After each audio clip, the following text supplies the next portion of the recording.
Hello guys, welcome to our channel. तो आज हम बात करेंगे बॉलीवुड की रिसेंटली रिलीज मूवी धड़क 2 के बारे में। धड़क 2 के बारे में बात की जाए तो धड़क 2 मूवी धड़क पार्ट 1 का सिक्वल है जो कि 2018 में रिलीज हुई थी। अब आफ्टर 7 इयर्स धड़क 2 मूवी रिलीज हुई है 2025 में।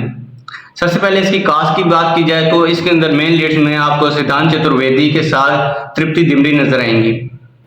इस मूवी के जेनर की बात की जाए तो कास्ट बेस्ड जेनर है इसका, यानी कि जिस तरह आप लोगों को पता है कि इंडिया में इन चीज़ों को बहुत ज़्यादा माना जाता है, कास्ट को, हाई कास्ट, लो कास्ट, माइनॉरिटीज़ वगैरह। जैसा कि आप सबको पता ही इन जात के बारे में वो इंडिया वाले बहुत ज़्यादा इसको वैल्यूज़ देते हैं। इसी तरह इस मूवी की कहानी के बारे में बात की जाए तो ये एक लव स्टोरी बेस्ड मूवी है।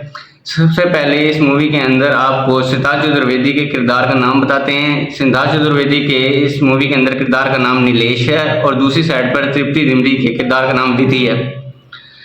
नीलेश जो कि एक ऐसा लड़का है जो कि एक लो कास्ट फैमिली में पैदा होता है, लो कास्ट फैमिली में पलता बढ़ता है, और दूसरी साइड पर तृप्ति डिमरी एज ए विधि के रूप में आपको नजर आएंगी जो कि एक हाई क्लास फैमिली से बिलोंग करती हैं इस मूवी के अंदर। जो कि इनकी तमाम फैमिलीज का प्रोफेशन, खानदानी प्रोफेशन समझ लें कि ये वकालत होता है, लॉयर होता है, ये लॉज पढ़ते हैं सारे के सारे। इस मूवी में आपको ये दोनों नीलेश और विधि भी लॉ पढ़ते हुए नजर आएंगे। नीलेश एक माइनॉरिटी फैमिली में पैदा होता है।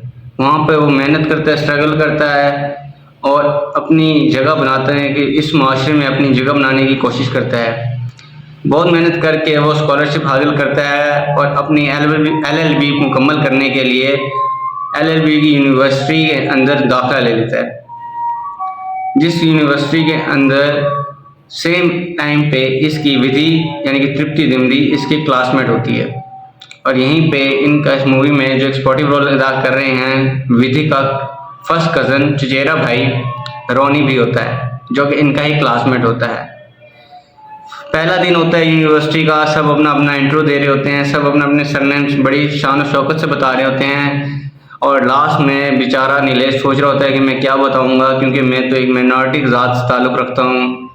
वहीं पे ये डरता डरता डरता जब इसकी बारी आती है तो यहाँ पे नीलेश अपना सरनेम इस तरीके से बोलता है कि my name is Nilesh BA LLB, means कि वो अपनी डिग्री को ही अपना सरनेम बना लेता है। पहला दिन तो ऐसे गुजर जाता है।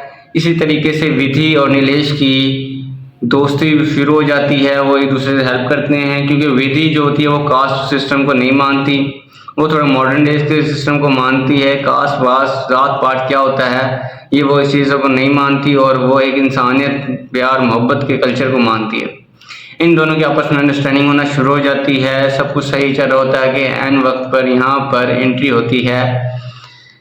एक ट्विस्ट आता है कि यहाँ पर हो रही होती है विधि की बहन की शादी।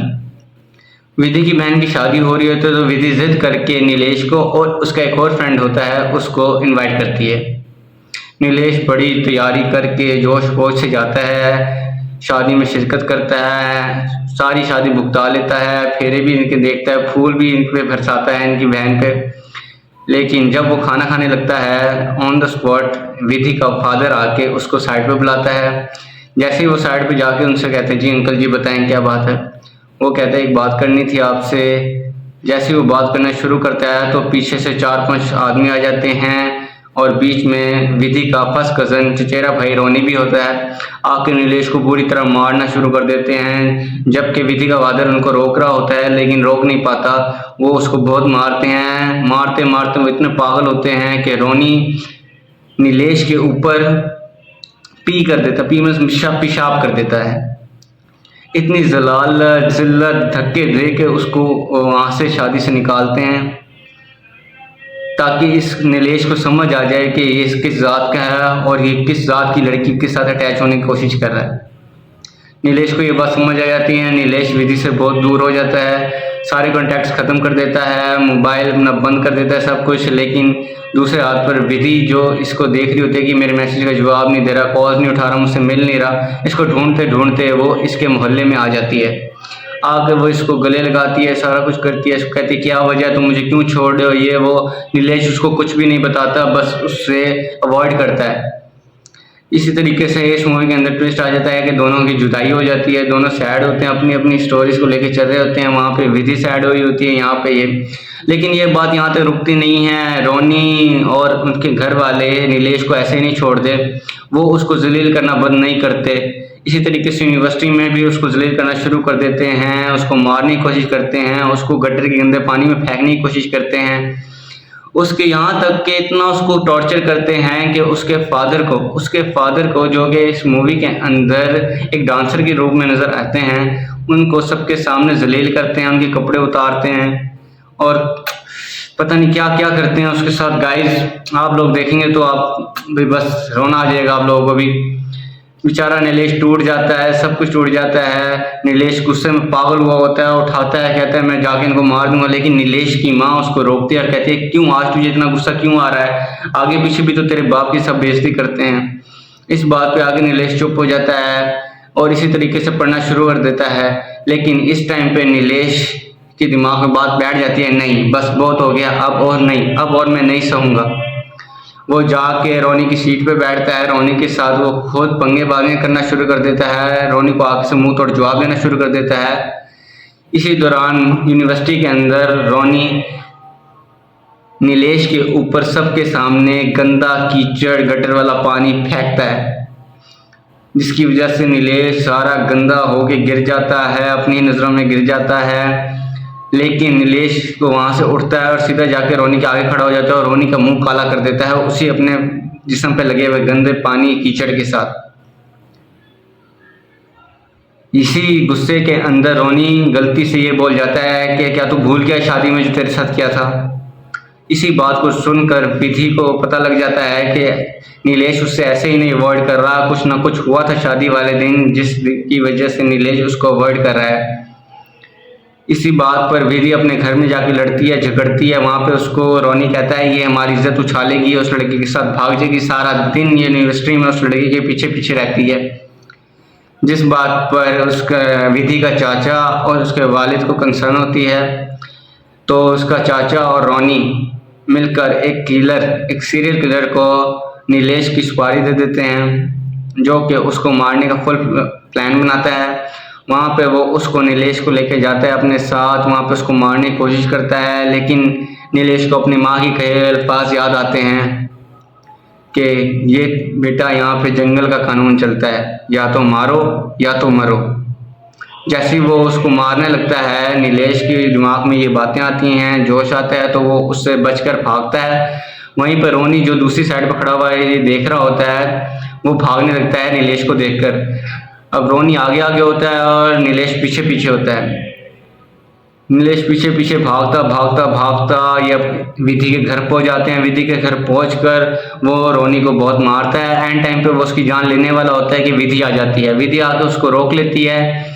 फिर वो सारा सच उसके सामने बयान करता है उसके बाप के साथ। उसको बाप को कहता है हाँ वकील साहब, तो अब आप बताओ, आप खुद अपना बताओगे कि मैं यहीं आज जज भी हूँ, मैं अदालत भी मैं हूँ, जज भी मैं हूँ, मेरा वकील भी मैं हूँ, सब कुछ मैं हूँ। आज आप अपनी बेटी के सामने बताओ कि आपने मेरी शादी में बुलाकर क्या किया था। वहीं पे विधि पूछती है क्या क्या किया था। इसका बाप शर्मिंदा हो जाता है। इसी तरीके से सारे मोहल्ले में इनकी असलियत सामने आ जाती है। दूसरी साइड पे इस बात पर विधि का चाचा अपनी बंदूक उठा के लेके आता है और नीलेश को गोली मारने लगता है, लेकिन विधि का पापा और विधि उसको रोक लेते हैं। विधि नीलेश के आगे आ जाती है। इसी तरीके से वो फिर इकट्ठे हो जाते हैं। दूसरी साइड पे जो सीरियल किलर होता है वो खुद ही अपनी खुदकुशी कर लेता है ट्रेन के नीचे आकर। सीरियल किलर की भी ये स्टोरी है कि वो कोई सीरियल किलर पैसों की वजह से नहीं बनता। उसकी भी एक बेटी होती है जिसके साथ ये सब कुछ हुआ होता है। वो कहता है मैं माशरे की सफाई कर रहा हूँ। पहले भी इस मूवी के अंदर आपको दिखाया जाएगा कि सेम बंदा काफ़ी सारे कत्ल करता है, लेकिन एट द एंड जब वो उसको नीलेश को कत्ल करने में नाकाम हो जाता है तो फिर वो खुदकुशी कर लेता है और मूवी यहीं पे समाप्त हो जाती है। यानी कि इसकी हैप्पी एंडिंग उन्होंने नहीं दिखाई जिसमें नीलेश और तृप्ति डिमरी की शादी हो, सारा कुछ हो। ये सब कुछ उन्होंने नहीं दिखाया इस मूवी के अंदर। इस मूवी को उन्होंने इस क्लोज चैप्टर पे क्लोज कर दिया। और इस मूवी का सबसे बड़ा एक सबक ये था कि एक तो ये जात पात का सिस्टम ख़त्म होना चाहिए, दूसरा जब तक आप खुद अपने लिए आवाज़ नहीं उठाओगे, जो जितना मर्जी कुछ कर ले, कोई भी इस माशरे को चेंज नहीं कर सकता।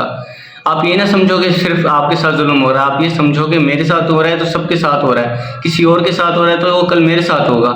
इस तरीके से पूरे माशरे को साफ करने की जिम्मेदारी लो, अपने माइनॉरिटीज़ को छोड़ो, एक अजीम शख्स बनने की कोशिश करो जो कि माशरे के लिए फ़ायदेमंद हो। तो अब अगर इस मूवी धड़क 2 के बजट के बारे में बात की जाए तो धड़क 2 का बजट अप्रॉक्सीमेटली 60 करोड़ है।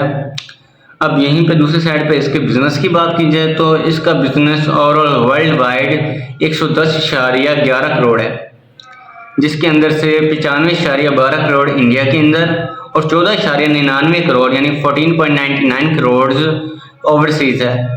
इस मूवी को क्लासिफाई किया जाए तो इस मूवी अभी तक की तो हिट ही समझी जा रही है। अभी इस मूवी को रिलीज हुए ज़्यादा टाइम नहीं हुआ, जैसे जैसे इसको टाइम गुजरता जाएगा तो इसकी कैटेगरी क्लासिफाई मज़ीद बेहतर होती जाएगी। चलें, आज के लिए इतना ही। मूवी को देख के लाइक सब्सक्राइब ज़रूर कीजिएगा। Thank you.